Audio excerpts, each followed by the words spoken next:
我6歲嘅時候發脾氣離家出走，但係因為好細個會收咗落去樓下好間士多你嗰度唔係係管理處啊，冇走到咁遠。其實我知道士多喺隔離，我都唔敢過去。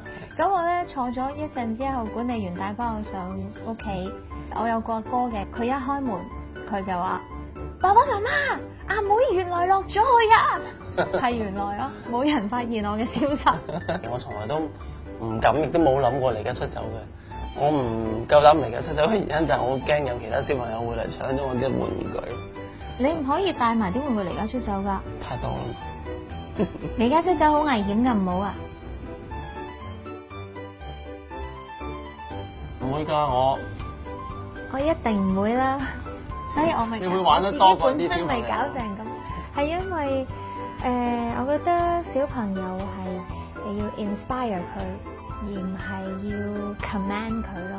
咁你爹哋媽咪細個一定係對你嘅啟發就係餵好多嘢俾你食刪晒我全部嘅 sense，餵好多嘢俾你食，即係打開咗你個胃。